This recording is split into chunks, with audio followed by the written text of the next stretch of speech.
it's my pleasure to introduce our speaker tonight, Angela Oberer.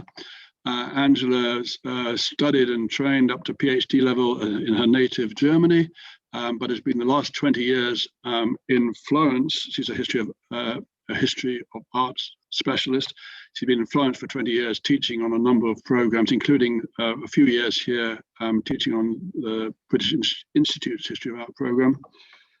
She's now at Georgetown University and others, and as well as her core expertise in the Florentine Renaissance, she's currently doing a lot of research on the Venetian painter Rosalba Herrera. I'll now pass the word to Angela to give us her lecture. Thank you very much. Thank you very much, and I'm happy to be back, especially because I'm presenting something today which has always impassioned me. The title is Ghiberti's Homage to Brunelleschi, Artistic Rivalry in the early 15th century. And we're talking about the famous competition panels, which I'm showing you in a second. I just want to explain to you why I decided to present this. If you actually look at the following,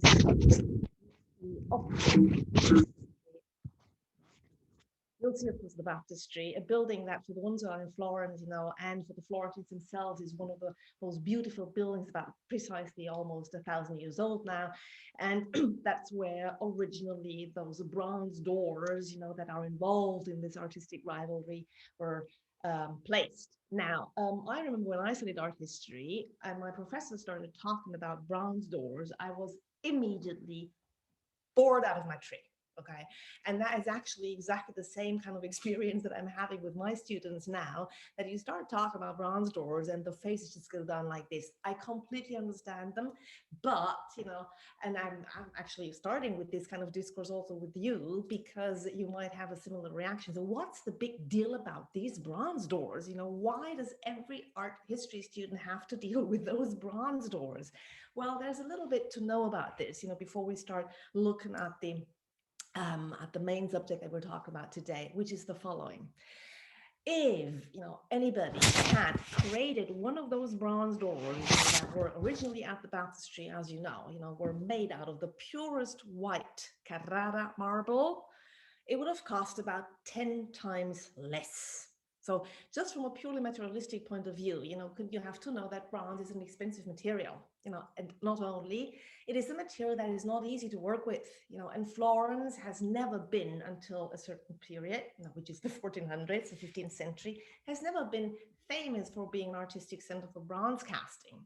So it was actually already pretty amazing, that they came up with the idea. That's one important thing to realize. And the second important thing is to realize this one. I finally prepared this slide for this lecture because I actually tried to look up, as many bronze doors as possible from the year 800. And as you can look, if you just look at the names, Aachen in Germany around 800 had a bronze door, around the year 1000 in Mainz, still Germany. Then we go into the 11th century, Hildesheim. Some of the most famous bronze doors of the Middle Ages are in Hildesheim, still Germany. Then Augsburg, southern Germany, 12th century. You can just read those names by yourself and you will realize that we're looking at cities from Northern Europe to Southern Europe to Italy and all the way over to Russia. And look, in about 400 years, I counted 13, okay? That is not a big number, okay? So realizing that all over Europe, let's say, from the year 800 to the 13th century, we had, maybe I forgot one or two, let's say, just throw it out, maybe 15, that already gives you an idea of how important it was, when the city had a bronze door. Here in the 12th century, I just want to point out this one to you, Pisa, because for the ones that are in Florence, or anybody who has traveled to Tuscany, you probably have been to Pisa. And on the back side of the cathedral, there is until today, an absolutely gorgeous bronze door, which the Florentines, of course, were familiar with. That's why I'm pointing out, they probably did not know about the door in Mainz, but they definitely did know about that one. So when, in the 1330s, to be precise, from 1330 to 36, Andrea Pisano gets the commissions for a first bronze door for, at that point, the most splendid building that the Florentines had, at least as far as a religious building is concerned, which is the Baptistery. That already was quite a sensation. We don't talk about Pisano's door that much anymore, but keep in mind what I just showed you, that it would have been, the number 14 or 16, more or less, in Europe. So it was quite a sensation, and it took him only 6 years. Here is a close-up of it, where you can see Andrea Pisano, still the dates, and the subject matter at the time was the life of St. John the Baptist, which makes sense because, of course, St. John the Baptist is the patron saint of Florence, and at the same time, St. John the Baptist, Baptistery, he is the saint that is always connected with the baptistry. So that is the important forerunner. Almost 70 years, over 60 years go by, and Florence decide, to have a second one. A second set of bronze doors, I'm saying. I'm showing you this gorgeous slide of the 3 doors, because by the end of the time, by the end of the day, it will be 3 sets of bronze doors on one building. Okay, keep in mind the slide, from the year 800 to the 13th century, Florence, by the end of the day, will have 3 sets of bronze doors on one single building. That is, honestly, the only example that I know where something like this happened. And again, I wanted to point this out because I don't think it's being pointed out enough, to realize that that's one of the reasons why it's a big deal indeed to talk about those bronze doors. So we said, Andrea Pisano had this one of the life of St. John the Baptist, and in the winter of the year 1400 and 1401, Florence decides to have a competition. Actually, a competition of the government and the wool merchants, the Arte dei Calimala, and they decide, what, we want to have a second set of bronze doors. Now, these are the 2 panels that have survived or that were done, and they are kept nowadays in the Bargello Museum. That's the artistic rivalry that I want to talk about today, because it is probably, I dare to say, maybe the most famous art competition in the Western world. As I said before, every art student has to go through this. Every art history student has to actually look at them. I presented them to hundreds of students, to tourists, to families, to friends, to absolutely everyone. And we've always done the same little thing that I want to suggest to you to do as well, meaning, try to understand what are actually the differences and how difficult it must have been for the 34 jurors that were involved, in selecting the artist who would finally get the commission for the second set of bronze doors. Now, before I continue, I also want to point something out which is not to be taken for granted, because if you open up textbooks, on art history, it always seems very clear what happened. Indeed, it's not clear at all what happened, because what we do know is 34 jurors. We know that they had problems. It was difficult for them to decide, but we don't really know anything about the outcome, in the sense that we have contrasting reports. So all we can do, and what we'll do together now, is have a look at them. Also look at them based on the text, because what we do know, of course, is the story. The artists were asked to produce a piece depicting the story of Abraham and Isaac. Okay, I quickly show you just the protagonists. So when I read out the Bible text to you, do yourself a favor, because it's more fun, and easier to understand, to kind of, follow the text and looking at the 2 pieces, and then for yourself, decide, what would I have said?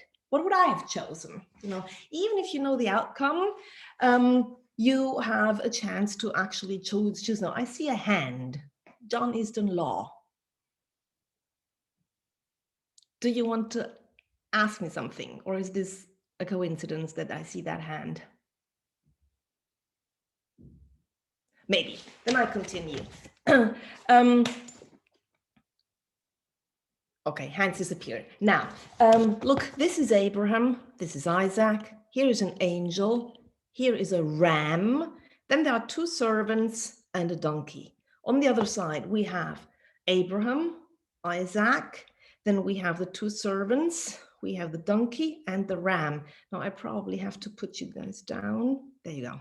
Here's Isaac and the angel. Okay, what does the Bible say? I'm quoting from the King James Version, Genesis chapter 22, 3. And it came to pass after these things that God did tempt Abraham and said unto him, Abraham, and he said, Behold, here I am. And God said, Take now thy son, thine only son Isaac, whom you lovest, and get thee into the land of Moriah, and offer him there for a burnt offering upon one of the mountains which I will tell thee of. And Abraham rose up early in the morning and saddled his ass, and took 2 of his young men with him, and Isaac his son, and clave the wood for the burnt offering, and rose up and went unto the place of which God had told him. Then on the 3rd day, Abraham lifted up his eyes and saw the place afar off. And Abraham said unto his young men, Abide ye here with the ass, and I and the lad will go yonder and worship, and then come again to you. And Abraham took the wood of the burnt offering and laid it upon Isaac his son. He took the fire in his hand and a knife, and they went both of them together. And Isaac spake unto Abraham his father and said, My father. And he said, Here I am, my son. And he said, Behold the fire and the wood, but where is the lamb for the burnt offering? And Abraham said, My son, God will provide himself a lamb for a burnt offering. So they went both of them together. And they came to the place which God had told him of. And Abraham built an altar there and laid the wood in order, and bound Isaac his son and laid him on the altar upon the wood. And Abraham stretched forth his hand and took the knife to slay his son. And the angel of the Lord called unto him out of heaven and said, Abraham, Abraham. And he said, Here I am. And he said, Lay not thine hand upon the lad, neither do thou anything unto him. For now I know that you fearest God, seeing thou hast not withheld thy son, thine only son, from me. And Abraham lifted up his eyes and looked, and behold, behind him a ram caught in a thicket by his thorns. And Abraham went, took the ram, and offered him up for a burnt offering in the stead of his son. Okay, so if you have actually now looked while I was reading, and figure out, what the various people are doing and where they're placed in the piece, I'm pretty sure you made up your mind, what would you have done? I can ask you right now, of course, what would you have chosen, but I can tell you something interesting, okay, which is, this is the piece that was done by Brunelleschi, and this is the piece that was done by Lorenzo Ghiberti. And in 20 years of experience, as I said, with hundreds and hundreds of students, with all those people I took to the museum, and we've always looked at them these together, surprisingly, in my personal statistics, 90%, a clear 90% of all the groups, the majority has always chosen Ghiberti. I find this fascinating. It's not even 60, 40, it's a clear 90%. And the last 10%, is divided between the ones who say, no, I probably actually would have preferred Brunelleschi, and the other 5% or so couldn't decide. So for some reason, until today, apparently, I can only give this as a kind of, as I said, a personal experience, people seem to prefer Ghiberti. But what I want to add on is that the decision, that the jurors took, as I said before, is not clear at all. If I, hold on, going down, what we can do is only try to look now from a modern point of view and understand why this event, has actually become so famous then, and why in the textbooks today, if you look at, you will see that there are some art historians who go as far as saying, this is the moment, of the birth of the Renaissance, which is a little bit daring to actually, pinpoint one event in art history and start, that's the beginning of the Renaissance, but let's at least try to understand why they say that. And if I'm showing you now the piece by Ghiberti, and I invite you to look at it, don't be afraid, my description of the piece, is slightly exaggerated to make the point. I still completely believe in what I'm saying, of course, but, don't take me for somebody who's completely going nuts now on this piece, but have a look at it. Here is Ghiberti. Here's Ghiberti's Abraham. And if you look at the stance of Abraham, I think we can all agree that this is a very elegant stance. Look at this curve of his body, the curve that is repeated then in the son's body as well. He's raised his knife and he's looking at his son, and the body language of the two of them is as if they were saying, son, I have to kill you. And Isaac looking at his father right in his eyes saying, okay, then go for it. My point is, this is a beautiful, probably the most beautiful nude, male nude that was made in, after antiquity. In fact, Ghiberti, we know this by now, Ghiberti has quoted antiquity. He probably did look at a piece from antiquity to actually make this gorgeous, athletic Isaac. But the body language is one that actually talks about two heroes in a certain way almost, especially the son. Also, and that is one of the reasons why I've always described this piece as embellishing, idealizing, beautifying the event, because it is absolutely beautiful. As we say, at the same time, the stance is not only elegant, it almost looks like a ballet dancer, who's actually, on stage showing this. Something else, look at this funny thing here happening. What is this? A sleeve, but what is the sleeve doing? Why is it swirling up in the wind? It wouldn't be possible in real life, so to speak, that the sleeve would behave like this, which is not a criticism at all. I'm just pointing it out, that there's definitely an attempt, to make this gorgeous and beautiful. The angel is depicted with so-called foreshortening, which is the effect of, showing a three-dimensionality as if the angel were really flying from behind towards us. Then there is the ram up here in the corner, and we see in the bottom corner, and from that point of view, Ghiberti is following precisely what the Bible said, that the servants and the donkey are left at the bottom of the mountain, and then Abraham takes his son up on the altar. If you look at this, well, you see that this guy, look, this is a leg and this is a foot. Okay, so he's really just entered the scene, and he immediately actually talks to his friend over there. They immediately start having a conversation, some kind of a little chat. What has always surprised me, is that don't they realize that they have a donkey between them? If I walk up to a friend, even just with a dog, the dog would immediately be pulled out between us. We would not talk over the dog like this. And again, this is not criticizing the piece at all. I'm just showing you that the approach, the way of how to depict a reality by Ghiberti is one that is actually following, the idea of beauty and idealization. The piece is divided in a horizontal way by this mountain, and the donkey, is actually bending down, for we don't know what reason, but I suppose, well, he has to bend down because there's a mountain coming up on top of it. Okay, so again, a movement which is not, I've always called this not motivated. And I repeat it for the last time, this is not criticizing the piece, it's describing it to show you the difference, between the approach, of how to depict the reality between Ghiberti and Brunelleschi. On the next piece, you see this beautiful close-up, where you can see this intense look, of the son in his father's eyes. And you see especially this gorgeous, as I said, athletic body of this proud, or at least courageous, or I would even say almost heroic Isaac. And now I think, immediately the difference between the two pieces, become obvious if we look now after this description of Brunelleschi, because Brunelleschi has divided the piece, so to speak, horizontally.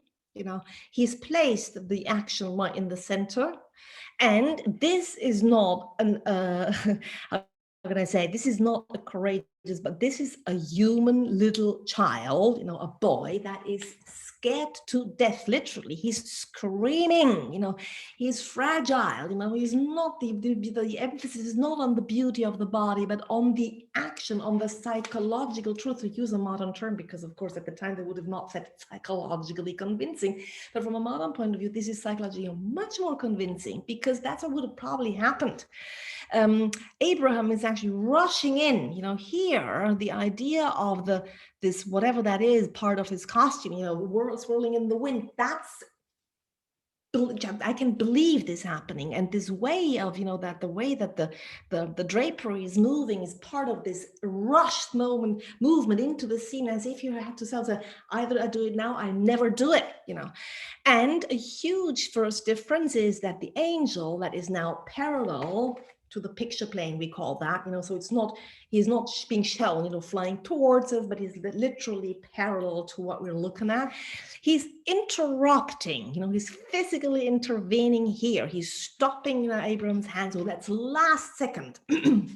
Then we see this ram, and you can see 1, 2, 3 legs. The fourth leg is here.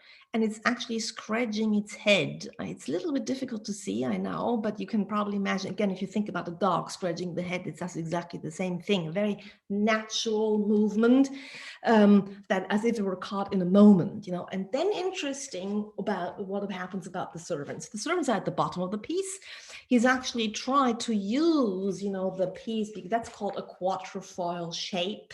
Okay, which is the shape that he had to use, because part of the competition was to use exactly the same shape and size of the pieces that Andrea Pisano had used. But he's actually trying to fill this difficult shape clearly. Look, the angel in this corner, or in this curve, let's say, you know, this one here, this one on the other side.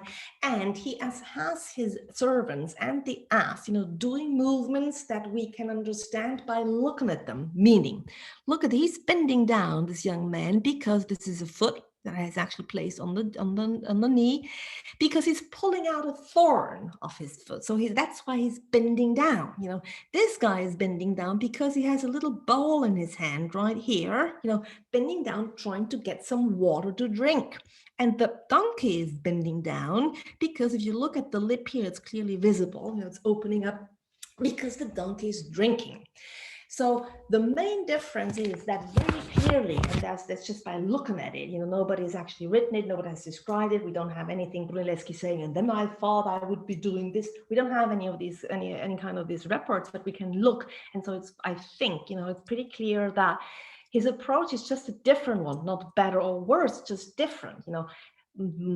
Psychologically convincing, you know, the human nature in some way, you know, becomes visible, and especially the movements of these people in the piece are motivated. There's a reason why they move in a certain way. And that brings me back to the initial question, why has this sometimes been used, this competition, to explain or to describe, you know, the beginning of the Renaissance? Because this approach by Brunelleschi is the one that will be followed by the Renaissance artists.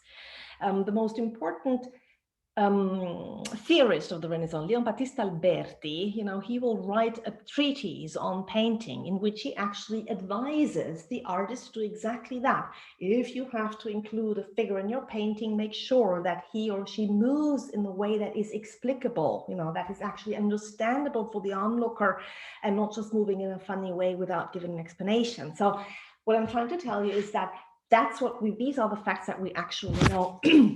Another close-up here. Here you can see clearly screaming boy, you know, the eyes are closed in terror, and the angel clearly is physically interfering. Here it's easier to see, you know, where the ram is actually scratching its head. And you see also a very disturbed man here. Look at this fantastic view, you know, you can see that he's trying to do the impossible, you know, he's forcing himself to do the impossible, which is understandable also, thanks to the expression on his face. And that's the bottom part, again, you know, where I said, you know, look at every movement that is being motivated. And just like Ghiberti, also Brunelleschi quotes antiquity, quotes antiquity, because this guy is very clearly based on the so-called thorn puller or lo spinario, which the original is in Rome, you know, beautiful little bronze statue where you see this boy who's doing this, you know, he's actually pulling out a thorn. So as far as the quotation of antiquity is concerned, they both use it, but just to complete this discourse, here is this gorgeous detail, you know, of this man, here the lips of the donkey of this man who's bending down with a little bowl in his hand to catch water. So I said, you know, that's all we know, because as far as the decision is concerned of the jurors, I said that before, we don't know exactly what happens, which is pretty amazing, especially because we have sources. Look at this, the three main sources regarding this event and other events, of course, regarding the two artists, Lorenzo Ghiberti and Filippo Brunelleschi, are these. Lorenzo Ghiberti published later on, look in 1447, around that period, his commentaries, you know, which is a little bit like an autobiography in which he obviously talks about the competition, you know. Antonio Manetti, the first biographer of Brunelleschi, the Vita di Brunelleschi, the first biography, which was published even later or written even later, he mentions the events as well. Giorgio Vasari, of course, he, as the first art historian who wrote about all the lives of the artists, Italian artists and sculptors and architects, he follows exactly these sources, and still we don't really understand because they are contradictory. Lorenzo Ghiberti said, of course, it was his. Antonio Manetti says, no, actually it was a tie. They didn't really know, and by the end of the day, Brunelleschi actually just left the victory to Ghiberti.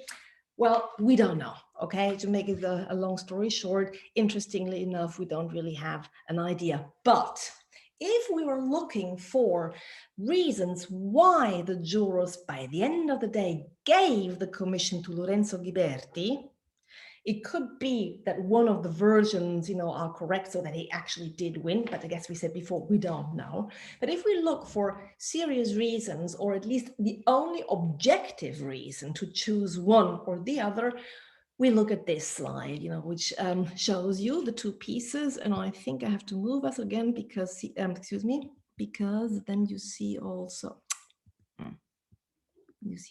I can't move this right now. Anyway, it says underneath, that this piece is 7 kilos lighter. Okay, so much less material. 7 kilos, that's a lot.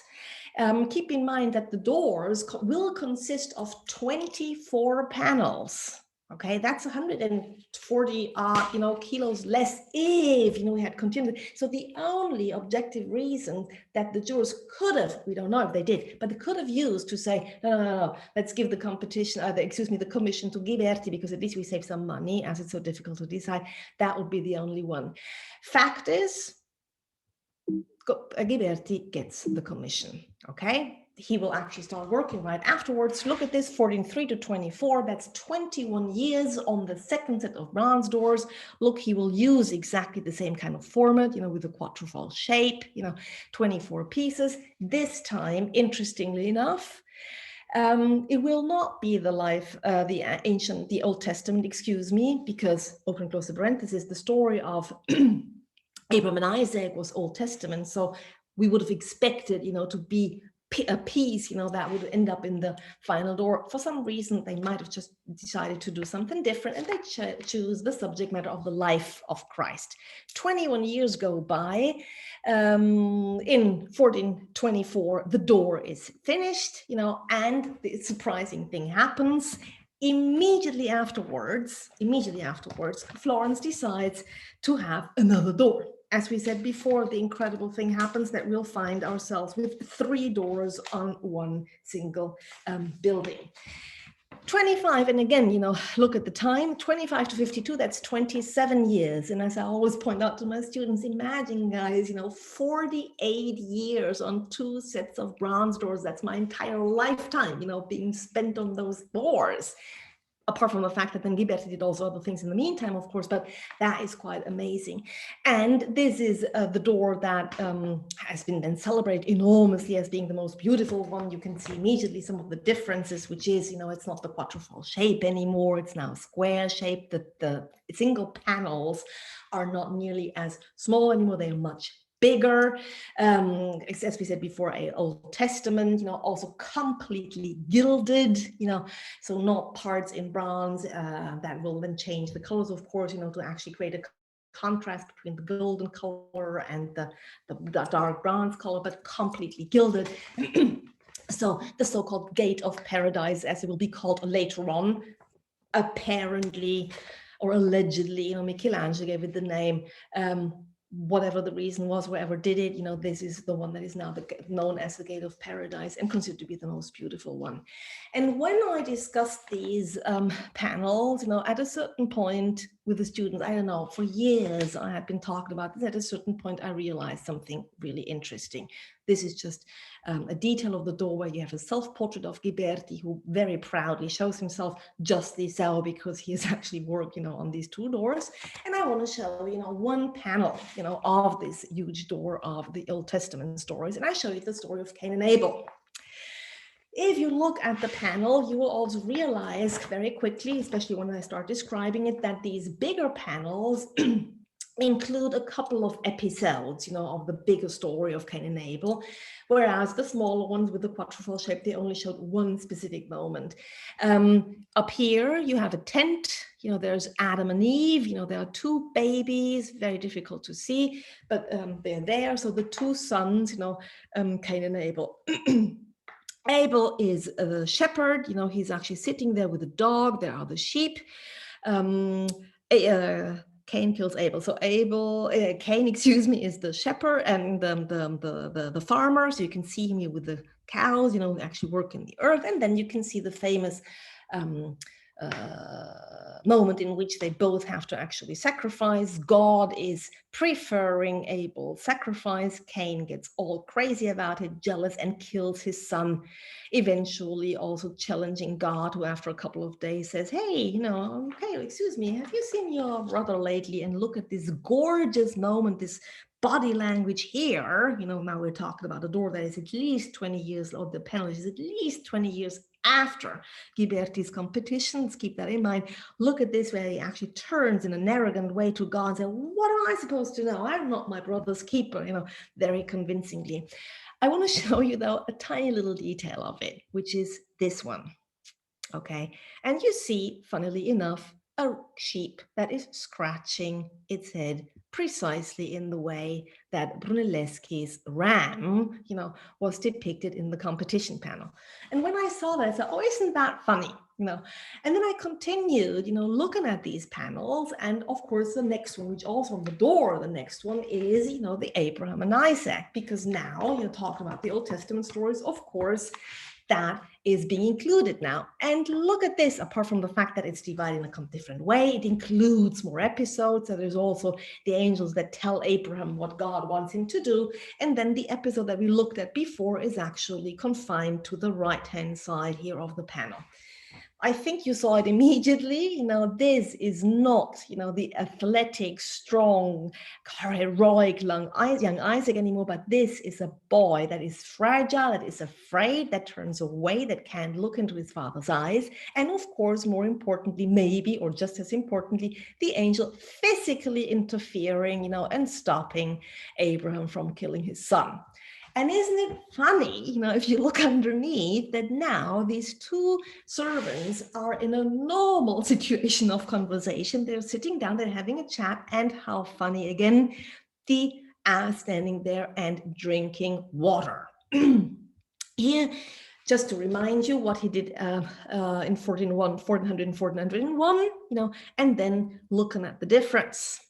Or here again, Brunelleschi, where you can see the angel physically interfering, and a definitely visibly, scared son, same underneath, just reminding you, here in this, at least from my personal point of view, interesting conversation that they're having over the back of a donkey. And here instead, the same kind of donkey that you can see, not in as far as the position is concerned, but as far as the concept is concerned, meaning that the movements now are understandable. And now this donkey is just like Brunelleschi's drinking water. Okay.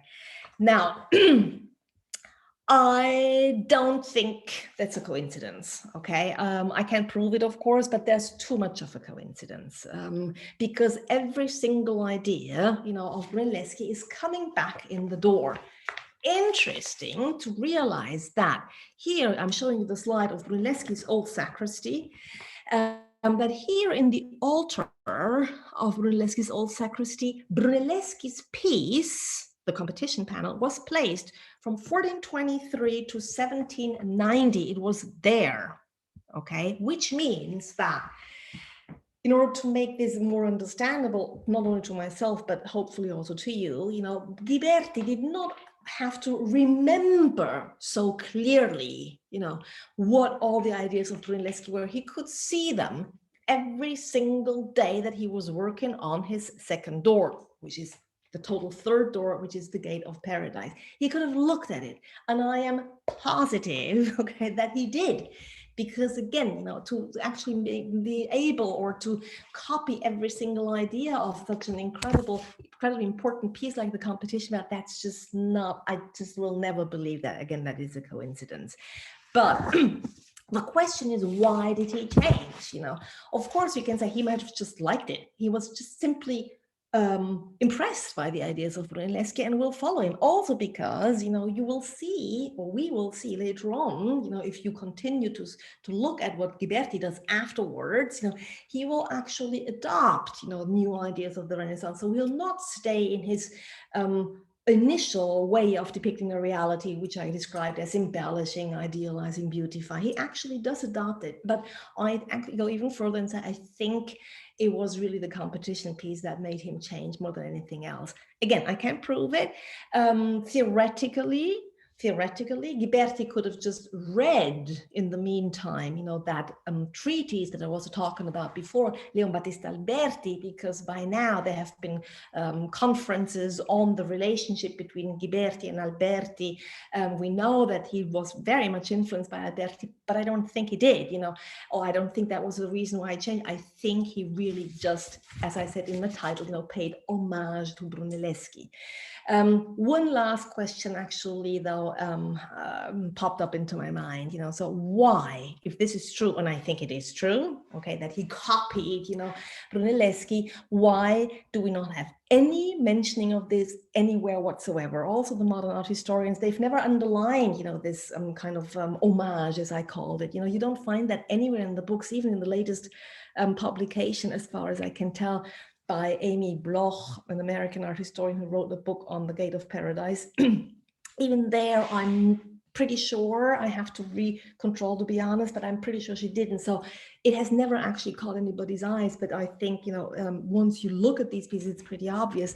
But even more importantly, why do we not find anything like this in the sources that I talked about before? Because we have at the same time many stories that talk about a furious rivalry between the two of them. They couldn't stand each other.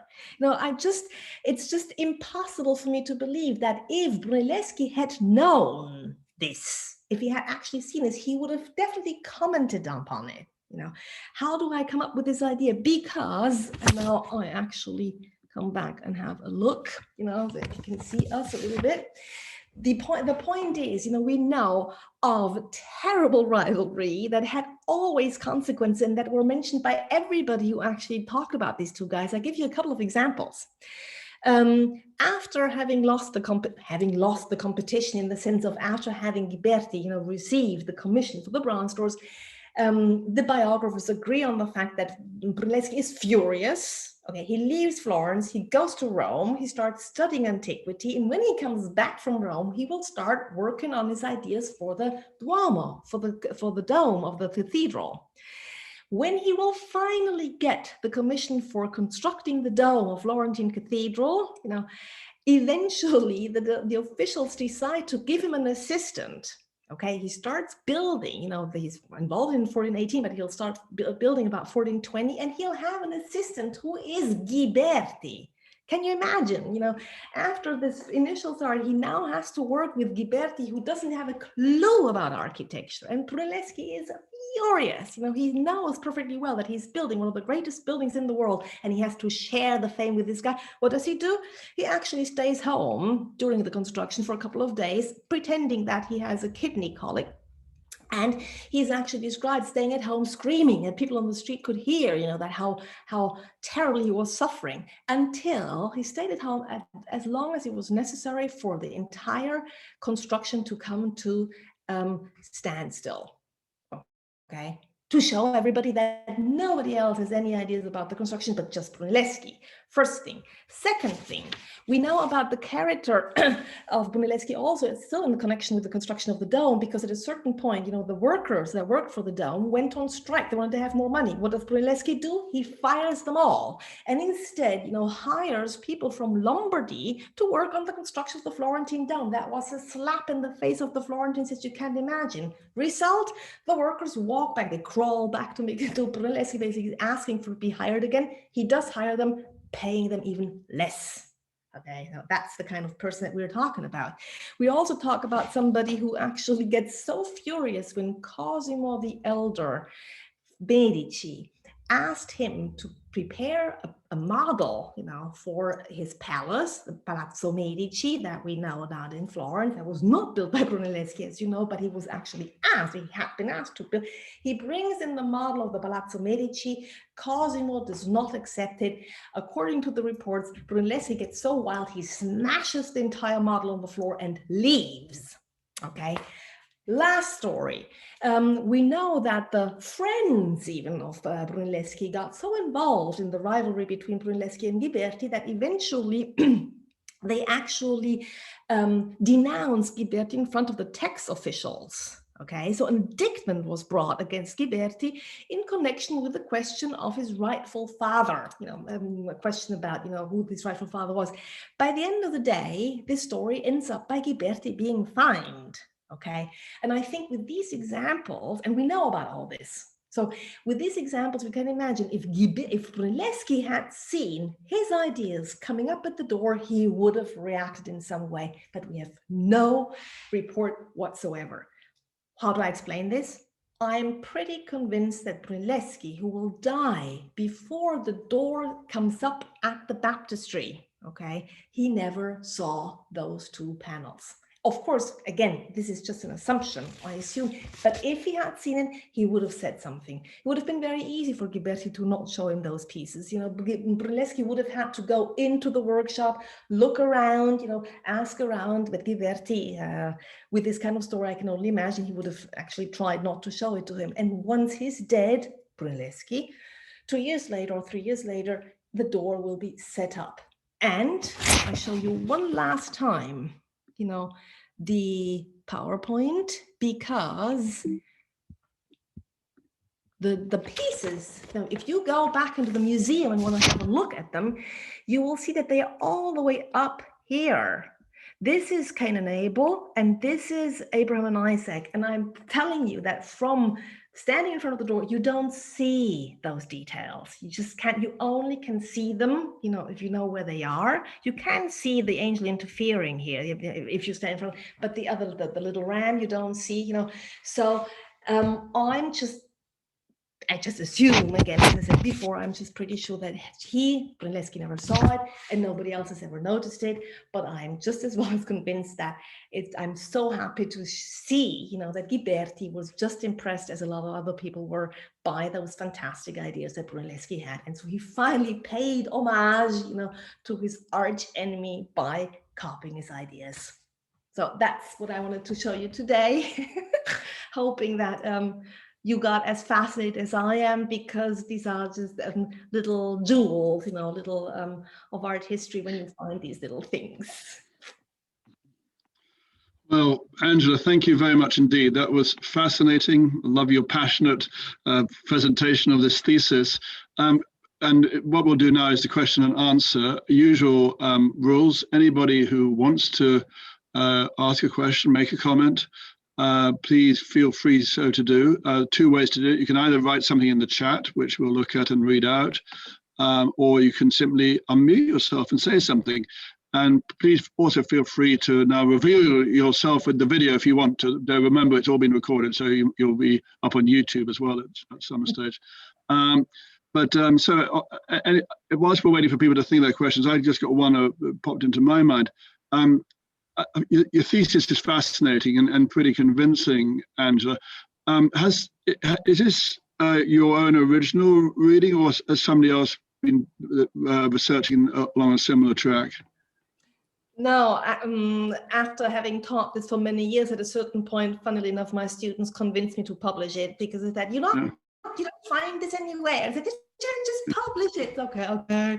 And so I published an article in German, which means that not an awful lot of people have necessarily read it. And as I said, I have to double check, but Amy Bloch's publication On the Door, which came out, I think 2 years ago, or something like this, is the most fantastic publication on the Gate of Paradise. If she has not seen it, I don't think she has, nobody has, and it's just funny.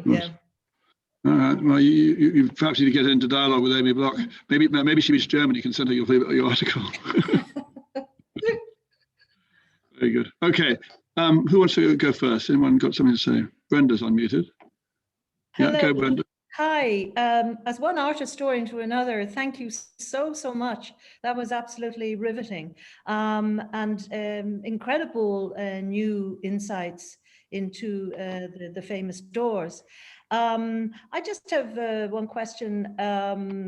Wasn't it not true that Ghiberti was a jeweler before he became a sculptor? Is that correct? Yes, they've Or actually, a goldsmith, I should say. Yeah. exactly. Well, they both started out as a goldsmith, yes, and then Okay. developed into something else. Yes. Right, right. And who else? Can you remind me who were the other competitors? Ah, Yeah.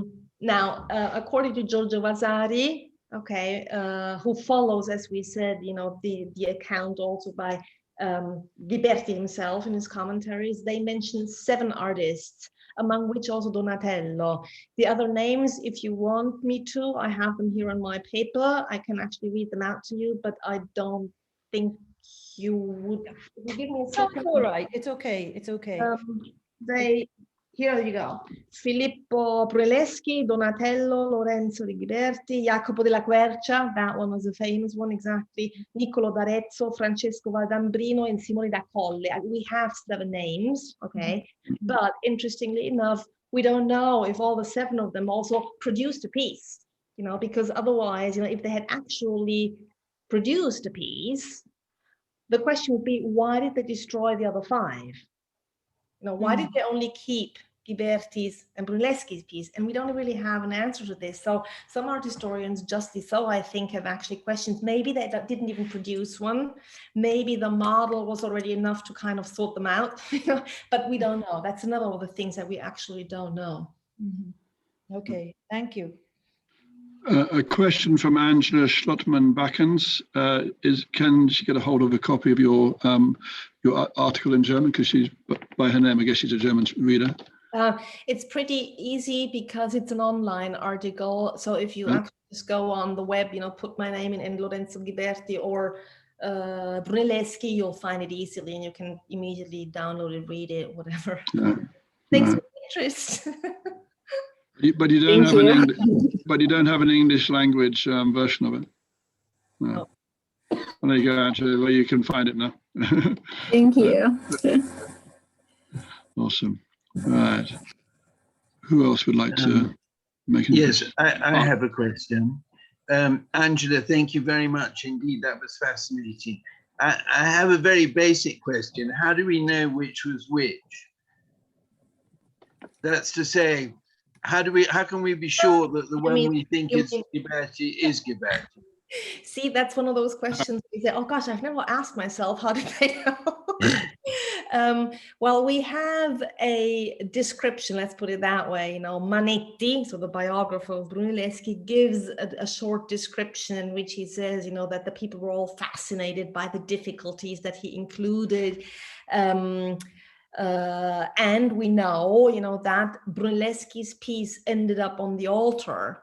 So there must be, I'm actually not quite sure what kind of documentation we have, but as the other piece until the 18th century went into the mercanzia, Ghiberti's piece, there must be documents that actually have described it. I actually have never wondered, and I didn't check the documents, sorry.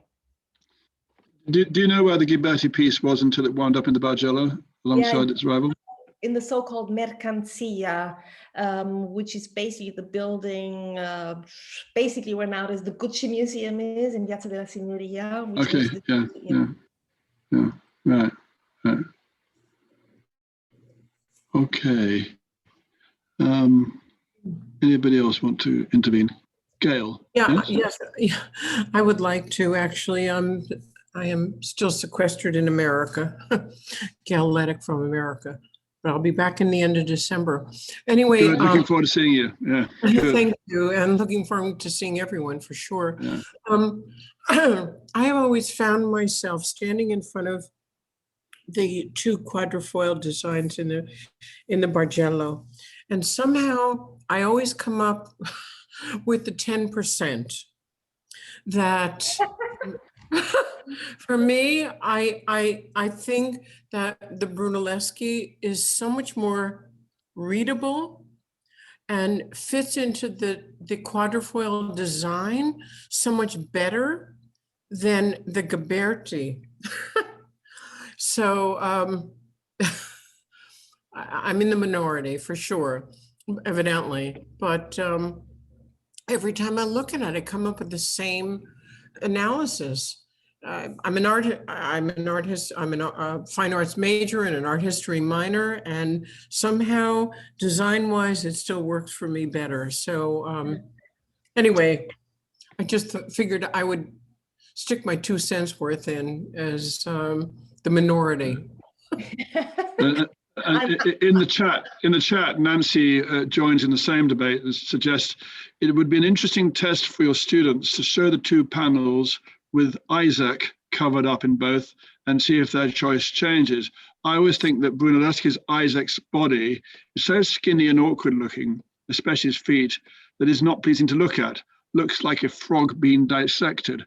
So is the problem the representation of Isaac, which puts people off? I don't know, the thing is, what Gail said is interesting, but, if I can only invite you to do this with friends, the next time, and you will see that what you think is it's easier to read, somebody else will say, no, it's much more complicated to read, and that has to do with personal perception. That's funny. I think objectively we can say that it actually fits better. Yes, because he actually chose the figures exactly to fit in those curves. That's true. But as far as easier to read, you will have a lot of people say, no, I don't think it all. I think it's all over the place. And I think it's all, it's interesting, but that, I guess, it's just to do with personal perception. I suppose. Yeah. Anyway, but thank you. I wonder if the modern audience is sorry, Gil. No. I'm just saying it's a subject that has always been very fascinating to me, and I can't get over how I always choose the same thing, even though I forget which one I like. And every time, even before you started the lecture, I said, oh, yeah, this is the one I like. So I was definitely in the minority. Yeah. Go on, Brenda, yeah. Yeah, I'd be with you, Gail. You're not alone. Good to know. Thank you. I'm going to come in obliquely in support of the 10%, because we've obviously got a very sophisticated crowd in, which you would expect at the Business Institute. Because I'm wondering, this is pure off the top of my head speculation, if there isn't something in the heroic dynamism, I'm talking about the Ghiberti one, the heroic dynamism between Abraham and Isaac, and also the Superman kind of image of the angel, which doesn't appeal very well to a modern set of eyes, because you're sort of almost referencing all those Hollywood tropes of the superheroes and those sorts of things going on. And I wonder why that maybe makes it easier on the eye for, frankly, your average contemporary person. My late husband was a painter and did a lot of commercial painting, and I just found that it's so much more legible in a way to tell the story and the way it fits into the quadrifoil, as I said. It seems correct, but so much for what I know. Right. Okay, anybody else want to come in on this or on other aspects? Grace Clark also loves the Brunelleschi one. Just for what it's worth, I feel that the Brunelleschi one really exposes the vulnerability of the body of Isaac, and more so than the Ghiberti one. I know it's in a more emotional contact with the Ghiberti one, but the whole composition looks clumsier to me. So that's why I would tend to agree with Gail and you, Simon. Christine's put a vote up also for Brunelleschi. There you go. It's more dramatic, says Christine. Too bad we weren't on the panel. It might. You could have changed history. Well, Yeah. Send the Renaissance off into a completely different direction. There you go. Right. Another question, Angela. Do you feel? I tend to feel that Donatello has been grossly, well, grossly is probably an excessive word, has been very underestimated as a sculptor around this time. I think he's absolutely amazing. I can't remember now what his panel was. Well, the depiction of his panel, but how do you feel about Donatello in terms of history? Well, I don't think he has been underestimated, to be honest, because he's always been celebrated as the Renaissance sculptor par excellence. If you just look at the amount, it's always one way to look at it. You know, if you look at the amount of publications on Donatello, they're absolutely endless. And the role of a forerunner to a certain extent, or the way that he was progressive in a way that's unbelievable, that has actually always been acknowledged. I don't think so. As far as the pieces are concerned, the panels are concerned, as we said, unfortunately, we don't know what Donatello. It's a very, very, very, that would be such an interesting thing to see, you know, what Donatello would have done. I agree, but we don't have anything else. But to your earlier thesis, Angela, it's at least possible that Donatello didn't get it together because he had an awful lot of other work on, and him and his studio were fully occupied with a whole bunch of other commissions, I guess, and so maybe he dropped out. Yeah.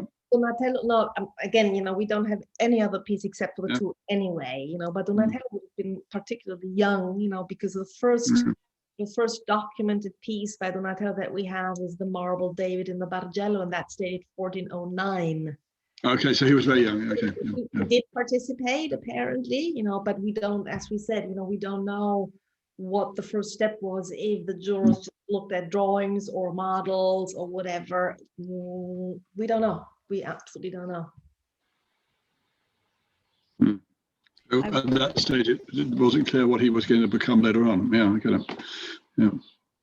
I wonder, was it possible, Angela, that all the various other competitors' pieces were destroyed because of the politics that might have been involved in Florence and the intense competition?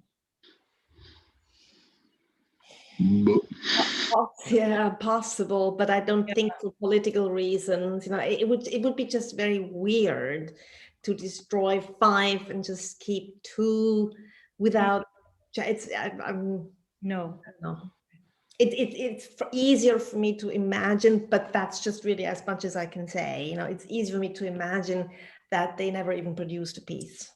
Okay, thank you. Like cast a bronze piece, you know. Yeah. Okay.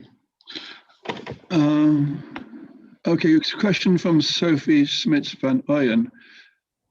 How is it that the quadrifoil design was not kept for the third doors?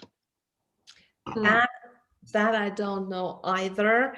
As I said, we don't apparently, you know, as far as I can tell, we don't have documentation why they changed. The first change was from Old Testament to Life of Jesus, and the second one was to change from quadrifoil to square. It's one thing is true though, that the quadrifoil shape is an old-fashioned shape. You know, it's a shape that you usually find more in medieval art. So I think by the 1420s, you know, the altar panels, you know, the altar pieces, excuse me, they have changed completely from 1400 to 1430. You know, we don't have those medieval, or we start having hardly any of those medieval frames anymore, but we have rectangular or square shaped altar panels. I think at that point, you know, the taste had just kind of changed completely, and they did not want to go back to this medieval old fashioned, you know, shape of a quadrifoil. Question from Christine. Is it known why the competition panels remain at the Bargello when it would seem more logical for them to move to the Opera del Duomo to sit alongside the gates? Yeah, but these are problems, you know, as far as the administration of the museums is concerned. The Opera del Duomo is part of the church, you know, and I'm sure they would love to have the competition panels, but the Bargello is a state museum, and I really don't think that the Italian state easily says, oh yeah, you know, you can have them, it's fine, you know, they fit better through the doors. No way, you know, they are some of the most important pieces that the Bargello has. They would never give this to the Cathedral Museum. I completely agree. You know, why would they? It's like, they're very well positioned. like it's a little bit like asking, you know, or thinking about, you know, wouldn't it be great to just have all the Michelangelo pieces together in one museum? Yes, it would be absolutely perfect, you know, but which museum would give them up, you know, and just say, yeah, you can have them, you know, you can have with them about hundreds of thousands of visitors as well. You know, but so that's not happening, you're right. Okay. All right, anyone, if any more for any more, we're past the top of the hour. We can go on for a little bit if people have more thoughts they'd like to share or questions they'd like to put. But if not, it remains my custom at this moment to remind you that it's be much appreciated if people could make small donations, whatever you feel comfortable with. Sarah will put up the link. Thank you very much indeed to everybody who has been with us through this long, strange Zoom year and helping us along. Your support is greatly appreciated and indeed much needed. And we will keep the Wednesday lectures going through the rest of June for sure. I'm not quite sure what we're doing in July just yet. So any more for any more? I think therefore it probably remains for me. Oh, one last one, Diane. Who financed the doors? Who paid for the doors?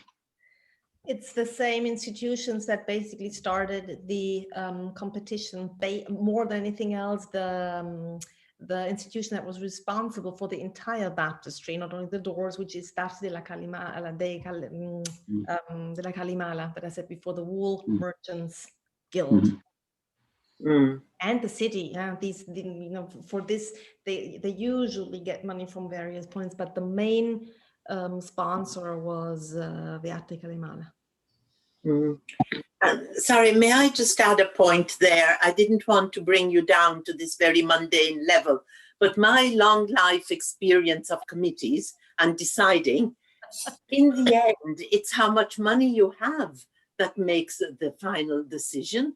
And I think they went for the cheaper one, the one where the bronze was going, you know, you mentioned the weight and the difference. That in monetary terms would have been substantial. And after all, they had two pieces that were very, very good. Either one was acceptable. And so, as I say, my experience is we ask, well, look at the cost. What can we do? And we know the problems about the cost of the Duomo and all the rest of it. So, sorry, it's very mundane. No. But, you know, thinking of Simon and his appeal, I feel that might have been ultimately what clinched it. Yeah, but I totally understand. It's not mundane at all. It's a perfectly reasonable thing to think about and to take into consideration. That's why I said, you know, as we don't know exactly why they chose Ghiberti at the end, I said the only objective reason, as it was so difficult, would have been the money, and that would have been the weight. Exactly. My good sense says that. It is absolutely possible, you know, feasible that's exactly what happened. The only thing is that we don't know, but I agree with you. It would have been, as we said, you know, if you think 7 kilos, even if the other pieces were not that's a lot. That's over 100 kilos of bronze. That's a lot of money. I think you're absolutely right, Karina, and your experience tells you that in life, the simple reason is more often truer than the very complex one. So, okay, good. Any more for any more? If not, I think we're coming towards a logical conclusion. So it remains for me to thank Angela again very much indeed for a really interesting, stimulating talk, which has got a lot of engagement from our splendid audience all over the world, people zooming in from the US, from the UK, across Europe. The Australians have to watch it on the YouTube because they're still asleep at the moment. Otherwise, everybody, see you next week. Thank you, Angela. Thank you. And have a great night. Thank you very much for the invitation. Bye. Thank you. Thank you. Thank you. Thank you. everybody. Hi, Penny. Hi, Diane. Alice, hello. Yes, yeah, all good. Okay.